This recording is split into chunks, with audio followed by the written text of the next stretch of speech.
Okay. Hello, everybody. It's so good to see you all again. It's just such a source of strength to be able to be with you. And again, thank you for those who I heard from during the week. And for those of you who sent me emails that you wanted to be part of the WhatsApp group, hopefully everyone who wanted got signed up. If for some reason I didn't, please send me another email and in the subject line put WhatsApp sign up. Just because I have so many emails, I'm getting a little lost in them. And for those who want to receive emails of some things are harder to put onto a WhatsApp, and they're articles mostly from Arutz Sheva, which is the Israeli news source, or from Times of Israel, or things like that. Let me know, and in the subject line put email updates. So if you do email updates and WhatsApp sign up, then let me know. If it's a WhatsApp sign up and I don't have your contact information, like your phone number for WhatsApp, please give me that too, and then I'll be able to sign you up for everything. So thank you. We're going to start with our blessing. Baruch atah Adonai Eloheinu melech haolam asher bachar banu mikol ha'amim v'natan lanu et Torato. Baruch atah Adonai noten haTorah. One further housekeeping thing is I did send out an email for everybody if you were interested in doing chipsticks for the families of the soldiers. They really appreciate it. And you can email my daughter-in-law's email address was in the email from me, and you can be in touch with her, and she can take payments by, I think, Zelle or what's it called, Venmo. So feel free to do that if you'd like, just a little something it goes a long way, just an expression. And especially I'll say that since we've lost already 15 soldiers just in 2 days in Gaza, it's just, a friend of mine went to the funeral today of one of the soldiers who was killed, who lives in Modi'in. So this is very, very personal. Like everybody knows everybody. So people are feeling hurt, even more hurt, if you can imagine such a thing, even more hurt and pain. So thank you. This week was also an amazing week for those of you who saw my video about Scott Friedman. Did people see the video about Scott Friedman that I sent out? So I'll just, if you don't mind, I'll just retell the story a little bit. Scott Friedman used to live in Denver. He and his family moved outside of Philadelphia. And when he moved to Philadelphia, he joined the volunteer firefighters. And so he's been a volunteer firefighter. And he's a person who likes, drama and, action. He's very, committed and passionate. So he came to Israel last week to volunteer for the fire department here. And that is to help relieve the pressure on the firefighters here, who are mostly in Miluim, which is in the reserves, and are called into battle. And there's also more fires because when these rockets land, they cause fires. So there's a lot of damage going on. Anyway, he came and he met the fire chief. He's assigned to the fire station that happens to be the headquarters for the Jerusalem fire department. He met the fire chief, just talking for 15 minutes, shared with him that his son, Ari, is in the IDF and that he's down in the South. And it was just like a casual conversation. The next day, he gets a message from the chief, be ready in 5 minutes. The chief is coming to get you. And he's like, what did I do? I'm like, must have done something wrong. I didn't even do anything yet. And the chief came with his assistant and he said, you're coming in my car. And he drove Scott down for 2 hours down to Gaza, to where his son Ari was stationed, so that he could say hello to him, give him a hug and a kiss, give him a bracha, and just be with him and hug him before he went into Gaza, which was 2 nights ago, and then drove 2 hours back. So this fire chief, who's in charge of the entire, Jerusalem, whatever, took 5 hours out of his personal time to personally take Scott down there, because he obviously had the clearance to be able to get down and get to the base and to be able to do that. So just such an incredible, just generosity and sensitivity to Scott. And, here Scott's coming to help the Jewish people here. And then the fire chief wanted to help him, but he didn't say anything at the beginning when he first met. It was just in passing that he had mentioned it, and he's like, I'm taking you down there. So people just continue to do and just go above and beyond in just every single way. And the other metaphor I gave, which really occurred to me, is those little capsules that we gave our kids when they were little to play with in the bathtub. It'd be like a little capsule, and then you put it in the bathtub, and the capsule dissolves and it turns into like a little toy, like a little floaty toy, like a sponge thing when it gets rehydrated. It's like, this has been the Jewish people. It's like we've been dehydrated, and I don't know where we've been, sitting in a bag someplace. And now with the stress and the situation of what's going on, it has rehydrated everybody, and everyone is just popping up and turning into just, I would say, the best versions and expressions of who they personally are. It's hard not to be competitive. We were talking to someone. I said, oh, we're doing this and this, but somebody else is doing such and such deals. It's not a competition, but I'm competitive. So it's a competition. So it's hard not to feel that way.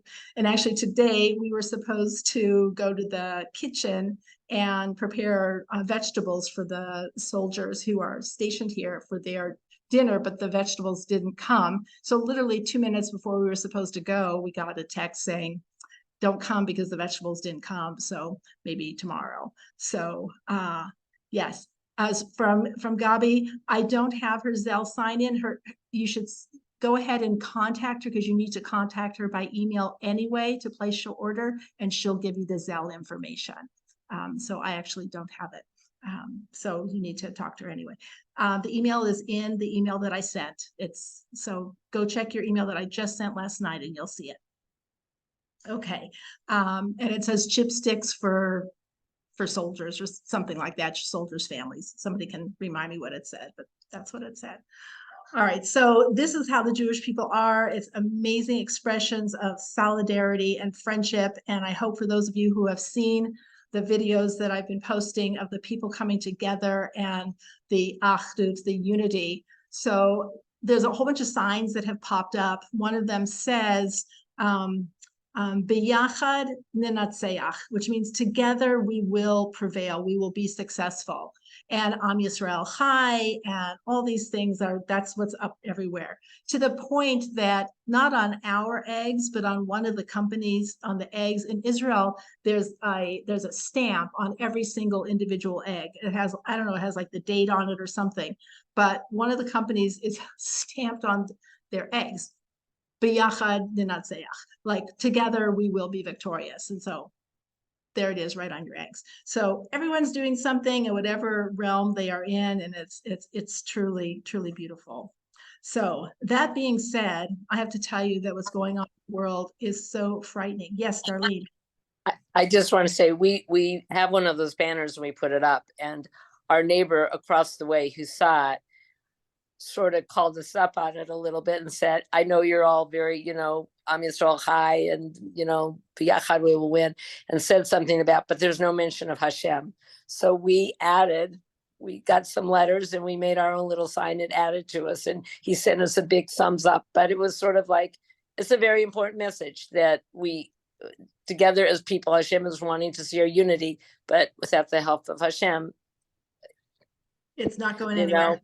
Exactly. So our Father is saying, I want to see you get along, and with you get it together, and I will help you. Then okay, sorry to interrupt. No, okay. Thank you. B'yachad im Hashem yishmor, and that's what people say.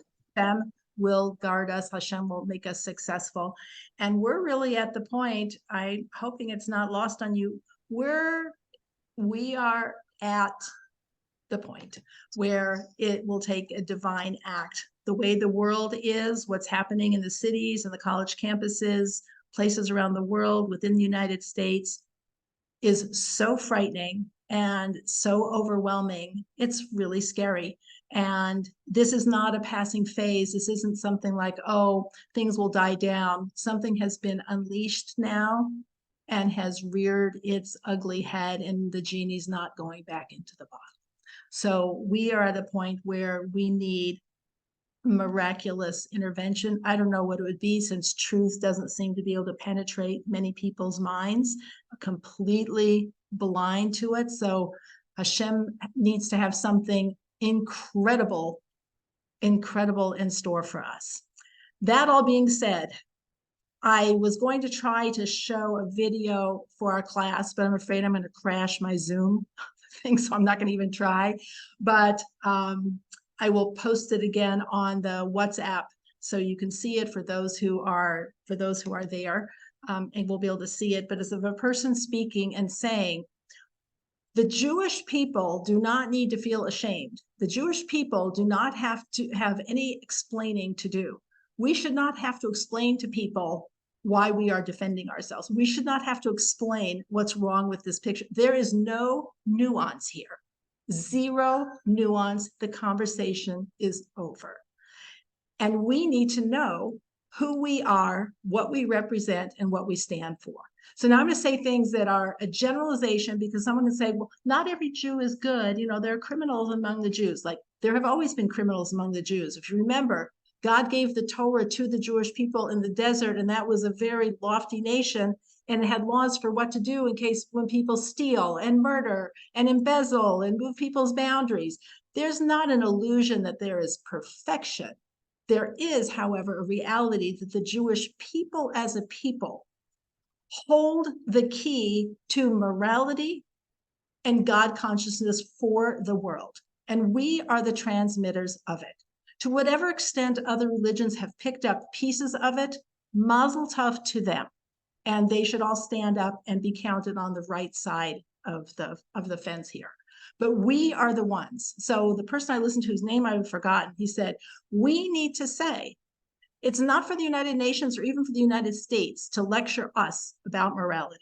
It says, we are the teachers of morality. The Jewish people are the chosen people. I said this a number of years ago, and I had people who withdrew from the class because I said it. It's wonderful that Israel has done great things for humanity. Drip irrigation, medical technology, all the things that we've done. Look how much it matters to anybody. Zero. When it comes down to it, our only job, our main job, is to teach morality. Our job is to teach God's Torah for humanity. And I'm not sure how well we've done. We thought we did well, but something went wrong because the world has not quite gotten it yet. So we need to understand we are the chosen people. The land of Israel is the holy land for the holy people on a holy mission, period. We need to let go of the narrative that says that the land of Israel is a safe haven to escape from anti-Semitism from people around the world.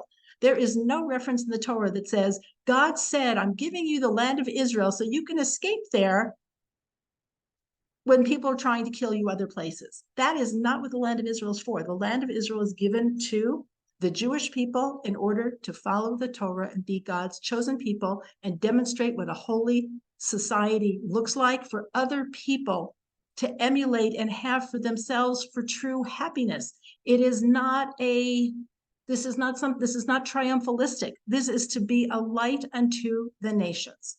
So the next time you hear yourself saying or other people saying, it's like Israel is, our validity did not come about in 1948. It is not because of the United Nations. It comes from God and these past parshas that we started off last week with Lech Lecha. This is your land. You are my people. And I'm choosing you because you are the one who's going to teach your descendants how to be in this world. And God, we are representing God in this world. Now, as I said, I'm not saying every person is doing a spectacular job of that. They're not. They never have, but there is a preponderance. There's a preponderance. So we're not talking about perfection. We're talking about goodness and holiness, and that's where we are at. And we cannot let anybody tell us otherwise. It says we've taken, and I'm quoting this person who did this video, we have developed an inferiority complex. It's almost like a battered wife syndrome, where we start to believe what the batterer and what the abuser says about us. It must be true. I must be doing the wrong thing because look how everybody hates me. The hatred is because we are holy. If we were not so holy, evil wants to destroy holiness. That is its goal. Adolf Hitler goal was to destroy the Jewish people. And he said, the Jewish people are the conscience of the world, and I'll have none of it. And he said, we are barbarians. He said it with pride, as people are saying it today. I'm proud of my barbaric behavior. I don't know how much more clear it needs to be for anybody, but we need to be clear. And I think that when we are really clear and unapologetic and confident about who we are, what we represent, what our mission is, what the land of Israel is, and who the Jewish people are, I think that shifts the spiritual energy. And I think that makes a difference. If we can't stand up and say it, why should anybody else believe it? Why should anyone else believe it? So this is the time to get clear on this. If you need the help of the parsha, read the parsha. We're going to read this together and learn it. We're experiencing the parsha. We are going through exactly what is happening in the Torah. The Torah is a map of reality, and we are living it. So the more confident we can feel about this, the better off we will be, and the better off humanity will be. And God willing, there would be a hope for this to turn in a different direction. And Hashem should just give us strength and courage and confidence and enlightenment to be able to do what we need to do in the best way possible. I know all of us have opinions about how the government is doing things. Of course, they have not bothered to consult me for even 1 second on what I think should be done. Nothing. But who knows? I don't know all the facts. What can I say? There's no good answer. We are in an impossible situation, but that leads me to the first point I want to talk about, which is, and this came also from Charlie Harari, which I also posted. The Jewish people are the people who deal with impossible situations. Not only do we deal with impossible situations, our existence in and of itself is impossible. Why is it impossible? All we have to do is look in this week's parsha, and we'll look to the birth of Yitzchak. And let's take a look at when Abraham is going to be told that he's going to have a child. So he was already told in Parshas Lech Lecha. I take that back. So if you want to go back to, let's see, where is it? Each one of them. No.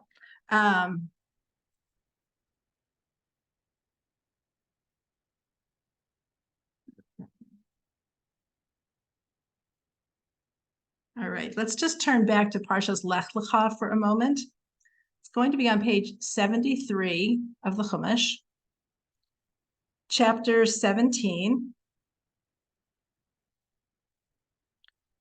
verse 8.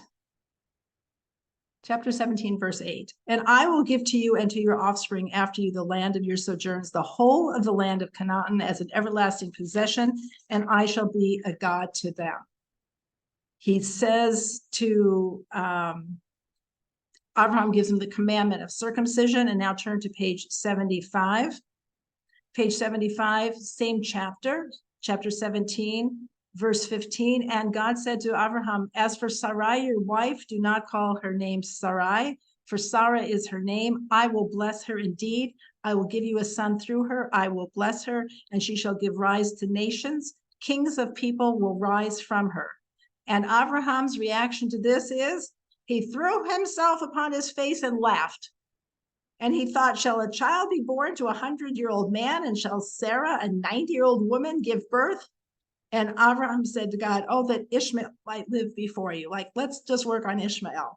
God said, nonetheless, your wife Sarah will bear you a son, and you shall call his name Yitzchak, which means to laugh.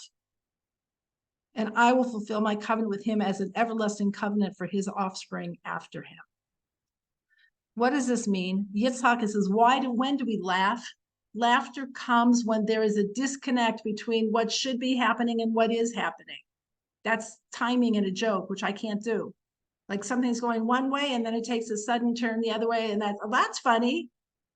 The reality of the Jewish people existing already from the get-go is funny. It is Yitzchak because it was impossible. You don't have a 90-year-old woman. And some people say, oh, well, it was different in those days. 90-year-old woman, she wasn't really 90. She was really 19. It's like, no, she wasn't. She was 90. And people were not having babies at 90. In fact, many of them abortion, the sages say that she didn't even have a uterus, that she was barren, not just not able to have a child, that she wasn't capable of having a child, and that God made it into a miracle, and she was able to conceive and have a child. So the existence of the Jewish people, by definition, is already impossible. It doesn't happen. And what happens after Isaac is then born, and he's born in this week's parsha? Let's take a look at it. Says, so when Yitzchak is born, hold on one second. When Yitzchak is born. What chapter? Good question. Hold on a second. Let's go to page. First, we have to have him born before we get to the birth of Isaac, page 95, chapter 21. Chapter 21, verse 1. Hashem had remembered Sarah as he said, and Hashem did for Sarah as he had spoken. Sarah conceived and bore a son unto Abraham in his old age, at the appointed time of which God had spoken. Abraham called the name of his son who was born to him, whom Sarah had borne him, Yitzchak.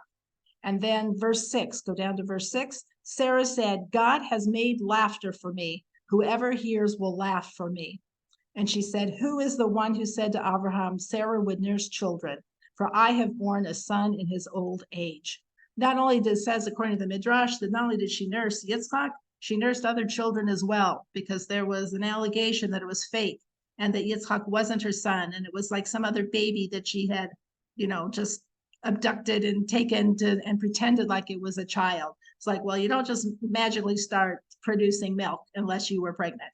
That's just like how it works. So it says that she nursed Yitzchak and she nursed other babies as well. Until it's like, oh, I guess that's proof that this is her child. So people have been skeptical about the Jewish people from the get-go. So there's not, some things just don't change. So what else is impossible that we learned this lesson? This is, we also learned it in last week's parsha, when we learned about the Jewish people being compared to the stars and to the sand. Okay, do you remember hearing that? What do we know? Is like that God made the Jewish people like the stars of the sky and like the sand of the sea. Let's take a look at that for a moment.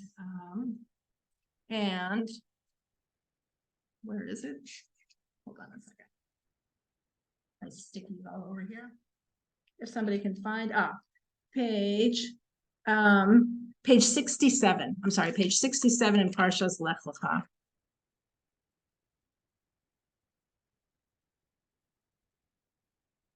Page 67, chapter 15, verse 4. Suddenly the word of Hashem came to him, Abraham, saying, that one will not inherit you, meaning Ishmael. Only him that shall come forth from within you shall inherit you. And he took him outside. I'm sorry. That was about Eliezer. And said, gaze now toward the heavens and count the stars if you are able to count them. And he said to him, so shall your offspring be. And he trusted in Hashem, and he reckoned it, God reckoned it to him as righteousness. What's going on here? What is happening here? Says that this counting the stars. So there's lots of different understanding. There's one of like 70 different understandings, but this one says, have you ever tried to count the stars? So if God says to you, go count the stars, what did Abraham do? He went outside and he started counting the stars. 1, 2, 3. So how far did that go? And what would he really say? He would say, it's impossible to count the stars. And then God says to him, Ko yiheh zarecha. That's how your children are going to be. Not that they're going to be more, in this understanding, not that they're going to be more numerous than the stars. As impossible as it is to count the stars, and yet you tried to count because I said count, your children are going to do the impossible. They're going to be in impossible situations.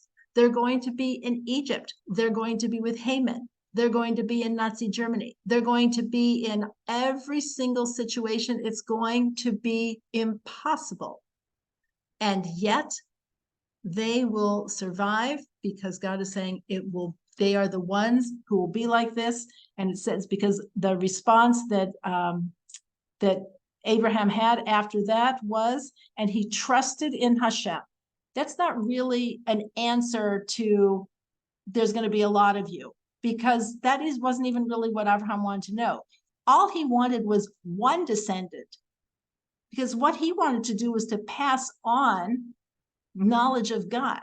He didn't want it to end like with him. He was like, who can I pass this on to? He didn't need to know that there would be thousands of people. He just wanted to know, just tell me there's going to be one person coming after me who's going to inherit. But if God was saying your children will be the ones who can deal with the impossible and still get up, then Abraham says, and he trusted in Hashem. He trusted in Hashem that yes, they would be able to do it. And then God says, and he reckoned it to him. God reckons Abraham's trust in him, Hashem, as righteousness. It is righteousness, and it says tzedakah. It's like it's tzedakah. You are giving me something. Abraham, you are giving me something. I'm counting it as tzedakah, that you are believing in me when I'm telling you this impossible scenario. It says the Jewish people are the ones who deal with the impossible. Even thinking about Startup Nation, how does Startup Nation happen? People say, oh, it's because of the army. Oh, it's because of the Talmud. Oh, it's because of, chutzpah, Jews. Like, it's because New York drivers. I mean, people have like 1,000 explanations for where does Startup Nation come from. Startup Nation comes from situations and problems that seem impossible to answer. And yet they find a way. Yes, it may be through the army and through the science and through this and through that and through the chutzpah and whatever, but it becomes a way of being in the world of we will deal with the impossible. So you see Jewish people, God forbid, after the Holocaust, in DP camps, getting married and starting new families. That's impossible. Why would you do that? How can you do that? It's laughable. In the ultimate sense of laugh, is like, it makes no sense. It's impossible. It says, remember that we have inherited this. It is in our spiritual DNA. We are the impossible people. So I have a friend who, now I don't want to say that, I don't know, somebody who was dealing with a friend of theirs with the situation, and the friend, the non-Jewish friend, said to her, the Jewish people are, which is something like exhausting. Like, it's exhausting being friends with the Jewish people. It's like, what does that mean? It's like, because like you're always, I don't know, there's like something about the Jewish people. It's like, we are impossible. There's jokes about when Golda Meir met the president of whatever, and he said, I'm the president of this many, people. And Golda Meir says, and I am the prime minister of whatever it was at the time, 1 million prime ministers, because everybody's in charge of everything. And you ask people who work in Jewish schools versus non-Jewish schools, and people are like, the Jewish parents, every Jewish parent thinks the whole school should be arranged for their child. Just a note, other people don't think like that, but we do. It's like, why it should be like this. And we all have this very grand vision for reality. And it's all based on the perfection of reality, starting with my child, my seat on the airplane, and my place in the restaurant, and how my steak is done. All of it starts, with me, and then should be moving outward. But it is a vision and a mindset that it is defining of the Jewish people. It's defining. So here we are, this impossible people, the impossible people who deals with impossibility. And that has been our mission, because otherwise Abraham would have given up. Can you imagine? We're feeling overwhelmed, and we are however many millions of Jewish people there are in the world. Abraham and Sarah, they were a one-man band. one man and one woman band against all of the rest of the world at the time. Avraham Ha'ivri, everyone was on one side, he was on the other. He and Sarah were on the other side. This is who we are. We have strength to draw upon for being in this position. We need to stand strong. So we need to call upon the strength that we have from our avot, from our ancestors. It's not just an historical thing. It is a real strength and pool of spiritual energy that we have access to. Carol, did you have a question? Oh, okay. All right. All right. I want to talk about something in, let's see, before that, society. Okay. Just an aside here. Everyone's familiar with Gaza. You should read, and I can send out an article that was on aish.com about the Jewish historical ties to Gaza. I didn't even know there were any. But there were synagogues there. It was a center of Jewish learning during Talmudic times. There is a song that is sung on Shabbos. It's called Yaribon. Yaribon Olam Ve'almaya. It's a very popular song. It was written by the chief rabbi of Gaza many, many centuries ago.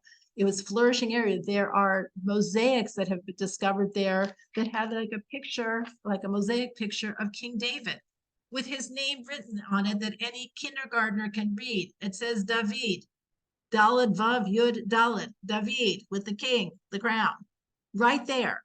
So we have a history there. The Philistines were there, and we all know the story of Samson and Delilah. Delilah was a Philistine. And so there was all that happening there. It has a very rich Jewish history, which I never knew. I don't know. In my mind, it was just always kind of a sidebar place in the land of Israel, but that's not the case. So we have a very strong connection there. Some of you may have seen in Facebook, I'm not exactly advocating this, but someone decided to post that they were going to host a beach party on Gaza Beach at the end of November after a victory by the Israelis. And he posted that on Facebook and has so far received 40,000 responses of people saying, I'm coming. So someone said it would be better to have a gathering and say Tehillim and say Psalms, and then maybe go to the beach. But just this idea of like to repossess this land that is the part of the land of Israel and the historic part of the land of Israel. Have you seen the Chabad house image on the beach in Gaza? That's been going around. Yes, I saw that too. Coming soon to you, a Chabad of Gaza, because there's always Chabad is everywhere throughout the world. So Chabad will be there. Yeah. So it's just very interesting. Who knows what's going to happen? But just so you know that there's the connection of Gaza, as someone said when they call us colonizers, says that no European came to America and did excavation and found like writings of Shakespeare because America didn't belong to the British. Says, but you come to Israel, and if you've had, all you have to do is look out your window and you see all of the evidence of Jewish reality or life. And if you've ever done any archaeological anything, what's called the sifting project, all these things, there is layer after layer after layer after layer after layer of intact Jewish evidence of Jewish presence. You cannot be a colonizer of your own home. By definition, that's not what a colony is. A colony is where you go someplace that doesn't belong to you and you take it over. And I'm not saying anything about America should keep whatever it has. I'm not commenting about that. You cannot call Israel is the very last nation on the planet that can be accused of being colonizers. It's our land, and the physical evidence is staring everyone in the face.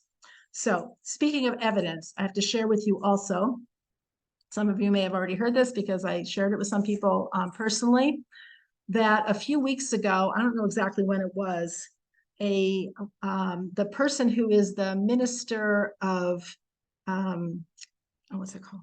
Like the minister of history, I don't know what it's called, of tradition in Israel, was contacted by the minister of tradition in Italy and said, it's urgent that I talk to you. The minister of tradition, his last name is Eliyahu. I Googled him. His father is Rav Eliyahu, and he's a rabbi in Tzfat. And this Rav Eliyahu in Tzfat is the one who spoke about it. I saw the video with him speaking, and then an article was written about it. And this person from Italy said, you know, we have the things from the temple. We destroyed it, we killed you, and we exiled you. You deserved it. Didn't really need to say that. You deserved it. But now you are back in your land, and the Jews have been blessed. We have not been. People are not getting married here. They are not having children. They just want to go out and have a good time. And basically our society is like going downhill, which is true. You, on the other hand, are having families. You have love. You have a thriving society. And we're sitting on your things and we're not doing anything with them. It's time for us to give it back to you. We have the menorah. He said, every day I look out at the Arch of Titus, which somebody needs to present to the United Nations, which shows them carrying away the menorah and other things. He said, we have it. And you guys should have it back to continue your story. Like, it's now you deserve to have it back. So this is pretty earth-shattering. First of all, the Vatican has been denying for centuries that they don't have anything. It's like, well, I don't know if the Vatican has it or somebody else has it, but Italy has it. And he said, we have it, and you should get it back.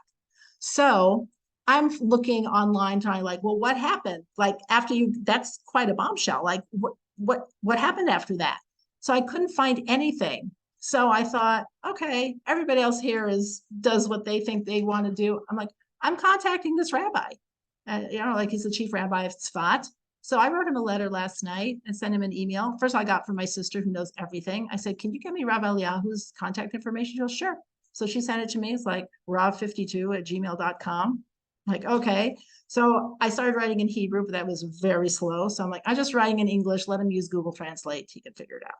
So I did the subject line in Hebrew, Kelim Shel Beit HaMikdash, the vessels for the Beit HaMikdash. And I said, like, I heard you say this, like, what's happening? Like, where is it? So now the speech happened a few weeks more from before the war. So I said, I think that what has happened now with the Jewish people, that the spiritual energy, the unity, the love has shifted. I think we're ready to have these things back now. New? Like, what do you think? So so I asked him, like, what's happening? In addition to that, you may or may not have seen that the person, he's a cardinal, but he is what's called the Patriarch of Jerusalem. He's Italian. He offered to exchange himself for one of the hostages. I thought, oh, well, that's, first of all, very nice of him. Obviously, we can't take him up on it. Hamas isn't going to take him up on that. But it was a very generous offer to make. So I said to Rav Eliyahu, I think that this cardinal who's up on the category, to be considered to be Pope, like whenever that is necessary, he's on the short list for becoming Pope. So I'm like, oh, this could be a really nice alignment of everybody, that if we have somebody in Jerusalem who is sensitive to the Jewish people, along with the Ministry of Tradition in Italy, and the Jewish people are moving where they're at, this may be the time. So I thought, I'm just going to be the one. Since it interests me, I figured God put it in front of my face. I'm going to follow up on it. So I'll let you know if I hear from him. I don't know if I will, but I'm like, okay. That's the thing, is in a small country, like I would never write the president of the United States and tell him what I thought about something. But like here's like, okay, if your name is rob52@gmail.com and I can contact you, well, then I'm going to. So it made me feel so Israeli to be able to just do that kind of like a chutzpahdik thing. I did say at the beginning of the email, I said, I'm an Ola Chadasha, I'm a new immigrant at the age of 67, and I don't even know how to greet you appropriately, because there's like all this formality of how you greet somebody at that level. So I'm just sorry. And then, but here I go. And then I launched into my whole thing, my spiel. So I'll keep you posted. We'll see what happens. Anyway, so that happened. So what's another sign of the Jewish people moving? So we know, Baruch Hashem, thank God, the one soldier who was rescued, the girl, the young woman soldier who was rescued. So it was announced on Israeli TV. And I saw the recording of the TV. Did anybody see this, the recording of the TV when it was announced? So they had on like a rabbi or somebody, or maybe just I don't know, some religious man who had a kippah on, but the broadcasters were clearly secular. So the secular man says to this more observant man who had a kippah, he goes, "Can I borrow that? Like the kippah off your head?" And he's like, "Sure." This is like on the air. And so this guy takes the guy's kippah, puts it on his head. The one who gave up his kippah put his hand on his head so his head wouldn't be uncovered. And he says a bracha, Baruch atah Hashem matir asurim. Blessed are you, God, who has released the captive. Like, where did that come from? Where did that come from? That he knew the proper response is to bless God publicly with his borrowed kippah on national TV. It's the most astonishing thing some Israelis have ever seen.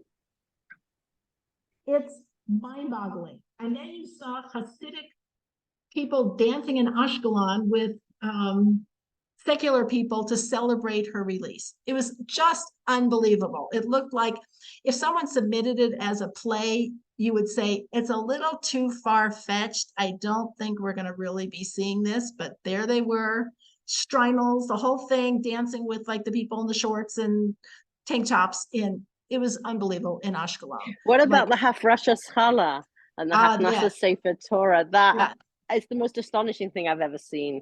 Yes. Astonishing. Astonishing. So all these things that are going on I'm like, the spiritual energy is shifting. And we want to be a part of it, and we want to make it even stronger. So how can we do that? So I think what we want to do is we want to do what Avraham says in this week's parsha, when Hashem gives him the command to take Yitzchak for the Akedah. We're not going to talk about the Akedah specifically. It's a challenging thing to understand, above my pay grade, basically, but all sorts of understandings about it.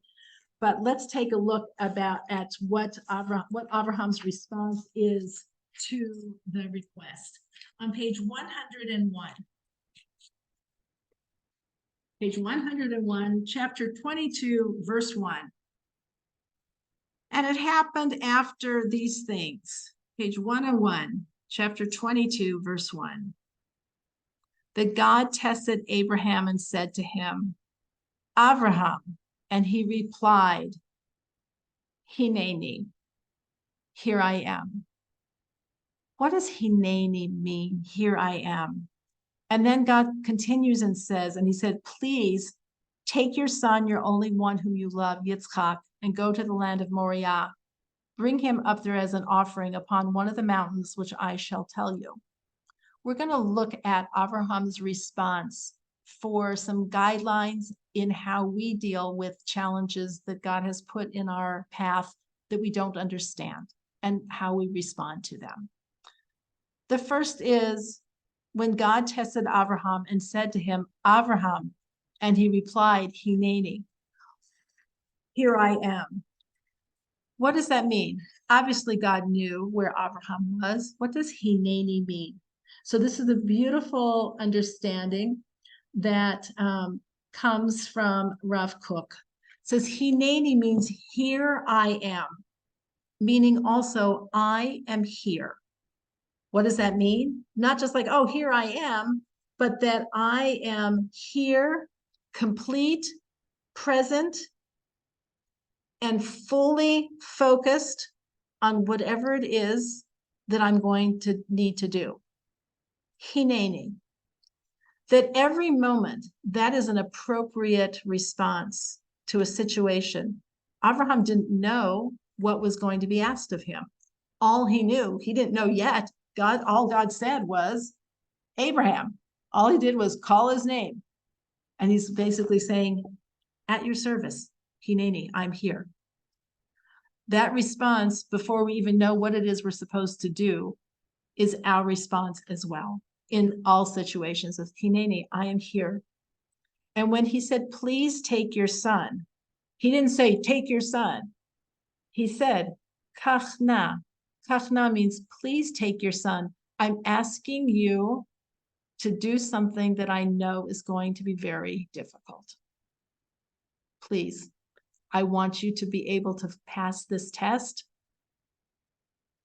because you need to. And what does he say? And go to the land of Moriah, bring him up there as an offering upon one of the mountains, which I shall tell you. Which means that when Abraham was given the command, now he knows he needs to bring his son as an offering. Again, we're not going to talk about that so much as that God says is going to be in the land of Moriah on a mountain that I will tell you, which means that Abraham is going to set out and he's not going to know where he's going. So this is the nature of all of our challenges and tests. If we knew what it was going to be exactly, that's half the battle. The test is that he went. When you prepared to go and you don't know exactly where you're going, which he had the same thing with Lech Lecha, last week's parsha. Leave for yourself to a land that I will show you. Didn't tell him where it was. So he says, I will tell the place on the mountains, which I shall tell you. And what does Abraham do with this? It says, so what does it mean to be hineni and to be present? It says, so Abraham woke up early in the morning. Now, what do we know about that just from woke up early in the morning? First of all, it said he woke up. If he woke up, by definition, that means he was asleep. If he was asleep, that means that he was able to fall asleep knowing that he had something very difficult to do the next morning. I don't know about you, but for most of us, that's, you would be up all night or have a stomach ache or, I don't know, be scrolling through your phone looking for answers to like, how should I do this? But to just say, no, I'm going to sleep with confidence and faith, and then I'm going to wake up. And when do I wake up? Our other response is, I think I'll stay in bed and pull the covers over my head and just pretend like this whole thing is going to go away. And he doesn't do that either. He goes to sleep with confidence and he gets up early. Vayashkem baboker. And he got up early in the morning and he got right to work making all the preparations, which he did on his own. And it says specifically, he saddled his donkey, he took his two young men with him and Yitzchak, his son. He split the wood for the offering and stood up and went to the place of which God had spoken to him. Why does it say he stood up? Does that mean like he was squatting down to split the wood? That's like staging directions. Like that doesn't make any sense. The word is vayakam. The word vayakam, to be standing up, is again going to the idea of hineni. I am here and I'm ready to go. I am on duty and I am prepared to move forward. That's what vayakam means. We see this word. Where else do we see it? We see it with Naomi when she goes back to the land of Israel with Ruth, and it says vayakam Naomi. She got up. It doesn't mean that she was sitting at the dining table and she got up. It means she got up from her place of being down and she got up and she was prepared to move forward. It says, what do we need? It says, people are writing about, like yesterday, I got nothing done whatsoever. I was on my phone the entire day scrolling through. It's like my legs were numb because I was just sitting so long. Like, okay, but I did get up and I did take a shower and I did get dressed. So some days that is vayakam. It's like, okay, I did get up. So not every day that doesn't necessarily mean that we accomplish something worth writing home about, but sometimes just being able to get up and put one foot in front of the other. Talk to the women who, whose husbands are in war, and what are they doing? They're just trying to keep their kids' lives as normal as possible and keep them from being as not scared, to be able to keep them just calm. And it's really hard.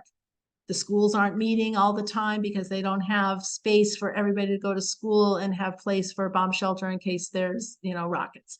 So you have school this day, but you don't have school this day, but we'll tell you at 9:30 at night whether you're going to have schools. Like there's just navigating the logistics of everyday life, vayakam. They just get up in the morning and do that. That is the accomplishment. So for each one of us, it looks different, and it looks different every day. And not even when there's a war. We could be having this conversation, no war. I would love to have this conversation with no war.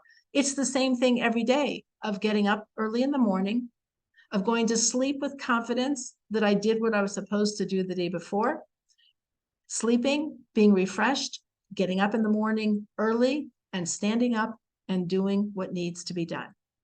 And that is considered a productive day. And that's living with Hashem at every moment that we're doing it. It could be, I made food for my family. I ran my errands. Whatever it was that I was supposed to do. That's the answer of what Abraham has. So if we talk about like, what was Abraham thinking? What was his state of mind? And it says that he was in a state of that he was energetic and serene at the same time. Energetic and serene. That he had an inner tranquility, and he was in a place of joy of serving Hashem, doing what Hashem asked of him, even though it was going to be difficult. And how do we know he was in a state of joy? Because it says, if you go to the next page 103, verse 4, this is chapter 22, verse 4. It says, on the third day, so Abraham is traveling for 3 days, not knowing where exactly he's supposed to go. It says, Abraham raised his eyes and perceived the place from afar. What does that mean? He perceived the place. First of all, it says he raised his eyes. We have a song where we say, I raise my eyes. Esayinai el harim. I raise my eyes unto the hills, from whence shall come my help. It says that he raised his eyes to Hashem. He raised his eyes in spiritual elevation. He was in a state of joy. And then it says, Vayaret hamakom merachot. He saw the place that it was supposed to be. Well, how could he see it? Because God hadn't told him what it was. It wasn't like, look for the mountain in the center, with the big tree at the top. What does it mean he saw it? It said that he saw it through prophecy, that God gave him prophecy because he was in he was in a state of joy. A prophet only receives prophecy when they're in a state of joy. It's one of the things that we learn about Yaakov is that after Joseph was sold and Jacob thought that he was dead for all those years that he was gone, it says God did not appear to Jacob all of those years because Jacob was mourning his son. We're not saying he shouldn't have mourned or whatever. All we're saying is God could not appear to him if Jacob was in a state of sadness. It says in order to be in a state to receive prophecy, one has to be in a state of joy.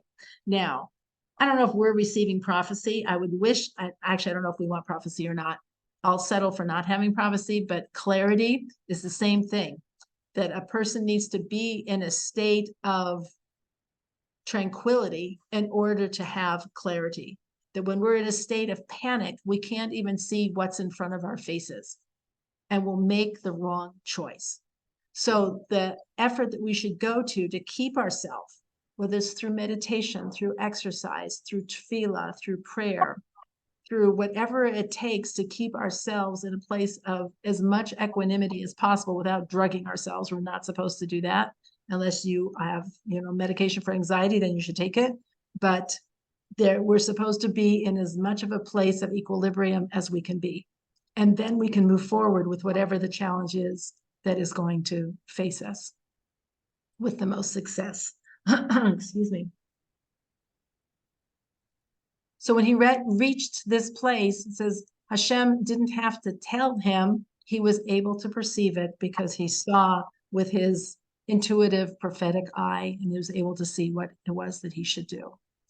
So do we have this today? It says everybody's kind of on their own to figure this out of like, what should I be doing? One of the things we know that we should be doing are the things we talked about each week. Learning Torah, which is listening, is Hashem. Concentrated Hashem's voice is in the Torah. When we connect to Torah, we are connecting directly to God. I heard a very nice metaphor that said that Hashem's infinite energy, spiritual reality, goes through a process almost like a transformer. And the transformer is what allows you to access the energy without blowing a fuse. So like we brought a transformer with us to use for some of our American products because the electrical circuits aren't the same here as they are in the States. So if you don't want to ruin your appliance, you have to use a transformer to change the voltage.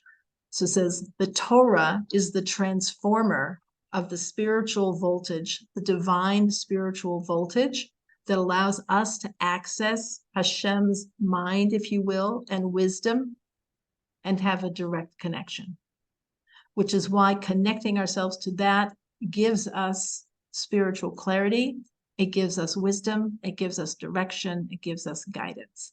So Torah study, tefillah of prayer, of calling out to Hashem. Someone said, that we've been making a mistake by saying, I'm reading Tehillim. It says, we're not supposed to be reading Tehillim or saying Tehillim. We're supposed to be crying Tehillim. It's like, where's the emotion if your child is kidnapped? You're going to say Tehillim? You're not going to say Tehillim. You're going to be screaming it. Where's the emotion? So to be able to put the emotion into our tefillah. And I also heard something so beautiful about the power of song, of singing with other people. It says, if a whole bunch of people talk at the same time, like even on our Zooms, like if I unmute everybody and we all start talking at the same time, well, Zoom is not a really good example because of the whatever. We can't really talk together or really sing together. But if you're in a group of people and everybody's talking at the same time, nobody hears anything. But if everybody is singing at the same time, everybody hears everybody. It's a completely different experience. So to sing with other people and to sing the Psalms, sing songs that bring us to a place of joy, that bring us to a place of tranquility, and that also access our emotions of pain. And we can do both. We can have both. We can have pain and joy at the same time. Tzedakah, of giving money, and acts of gemilut chasadim. So I want to take just a couple minutes. We're going to pause and we're going to say Shema. And then if I can have 5 more minutes, I want to share 2 other things with you that I think are interesting for us to know. But let's stop and say Shema. Shema Yisrael, Adonai Eloheinu, Adonai Echad. Hear, O Israel, the Lord your God, the Lord is one. Fabulous videos of the soldiers reciting Shema before they go into battle.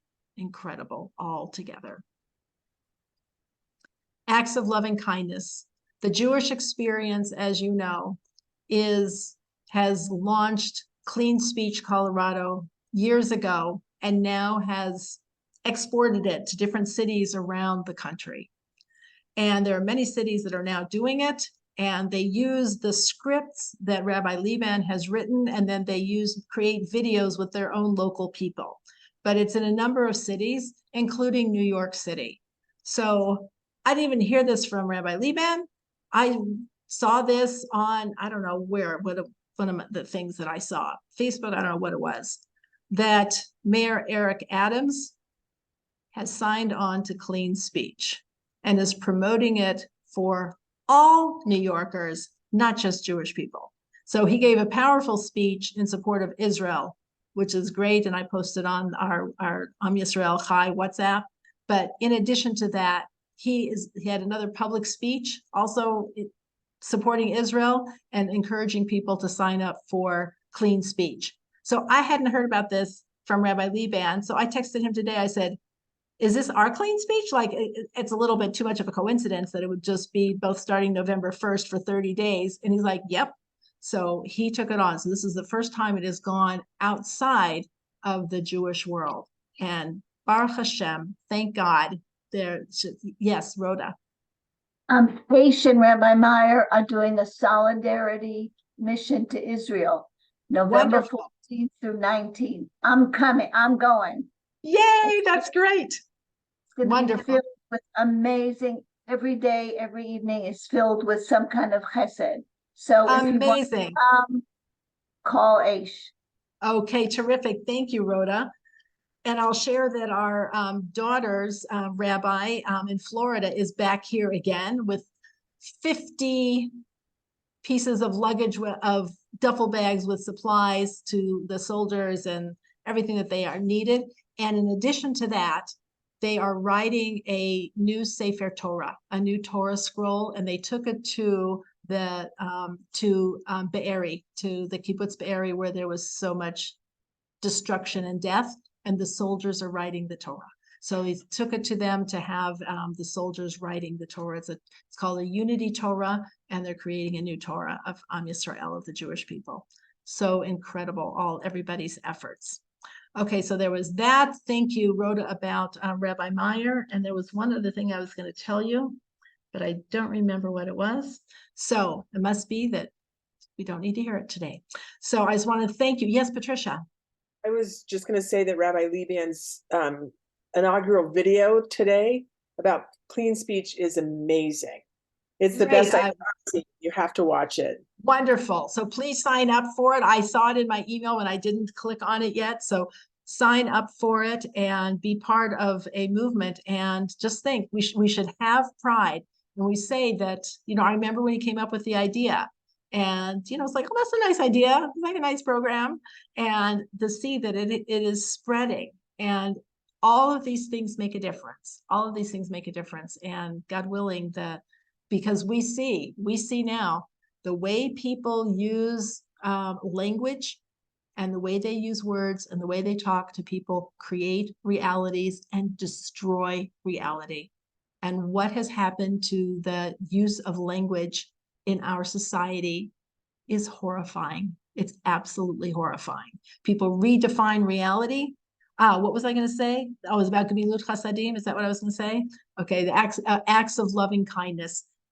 That's the other piece that we're doing. And that those acts of loving kindness can be for people who are in Israel and for one another. It can be, charity starts at home. And doing acts of kindness for people in your family, in your community, the people you work with, the people you encounter, all of these things just ripple out. And it's really, truly amazing. So with that, Hashem should bless us and give us true refuah. To end, in this week's parsha is when after it opens up with Abraham having circumcised himself. And it says that he was sitting outside because he wanted to have guests, and the guests weren't coming because God had made it very hot outside, which I can appreciate here after being here like with 110 degrees, very hot outside. And Abraham wanted to have guests. And so God sent guests to him who were angels, etc. It's another story. So, but that God had gone, it says Vayera, it says that God appeared to, that's how the parsha opens up, is that God appeared to Moshe, not to Moshe, God appeared to Abraham. This is the very opening of it. Chapter 18, verse 1, page 79. Hashem appeared to him in the plains of Mamre while he was sitting at the entrance of the tent at the heat of the day. And it didn't say he appeared to him in what? It doesn't say and he talked to him. It doesn't say and he gave him a vision. He just says he appeared to him. So why did he appear? For the mitzvah of Bikur Cholim. He came to visit Abraham because Abraham was in pain on the third day after his bris. So what does this mean? So it's one of the things that we're learning here. And this was just so beautiful that, who said this? This wasn't me. Who said, this is Rob Wolfson, that we are not just reading the Torah, we are reliving the Torah. And just like God came to visit Abraham in his pain, in this week's parsha, Hashem is coming to visit each and every one of us in our pain as well. And that in and of itself, to be visited when you're in pain, says it takes away 1/60th of the suffering. So that just to know that somebody cares about you, we're here to care about each other. Oh, and that was the final piece I wanted to tell you. This week, this Shabbos, is the Shabbos Project around the world. What is this? It was started in South Africa, and it is a goal to have the Jewish people come together and observe Shabbos. It says that Shabbos is Me'ein Olam Haba, a taste of the world to come. It's a taste of Geula. It's a taste of redemption. And the more we connect to Shabbos, the more we will taste that redemption coming. So wherever you're at in your Shabbos celebration or observance or whatever, do something more. Light candles, make kiddush, have a meal, dress nicely, go to the synagogue, invite somebody over to share it with you, something. Because we're told Shabbos is like Shabbos protects the Jews. Shabbos is the gift to the Jewish people. And when we are Shomer Shabbat, when we protect Shabbos, Shabbos protects us. We're told if we were just observe 2 Shabbos in a row, there would be enough spiritual light to bring redemption. But I think God has lowered the standards for us. It's just like, do something, just come together and do something. And I will magnify the light.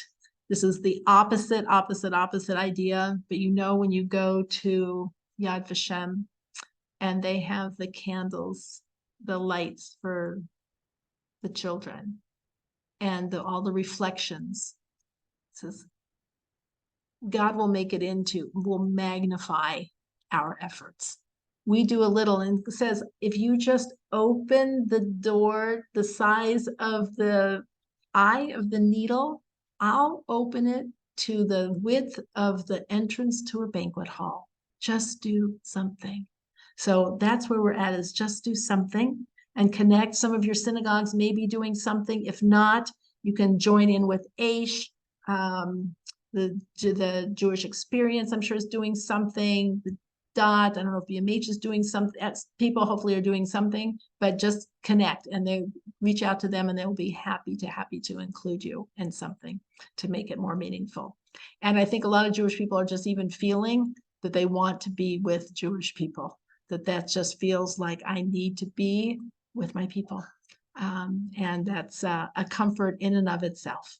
So God willing, Hashem should bless all of us, bring us true Shabbat Shalom, should bring us peace, should bring us success, should bring us confidence, should give us the inheritance of Abraham Avinu, of Abraham, our father, and Sarah, our mother, and give us strength in knowing who we are, to be able to stand up and be proud, and to get up, to sleep well, and then to get up with confidence and say Hineni each day, and be prepared for whatever the challenge is that's going to face us, that we're prepared to do and give it our very best. Have a wonderful Shabbos and a great rest of your week. Thank you. My pleasure. Thanks, Ellen. My pleasure. Thank you, Ellen. My pleasure. And so much. remember,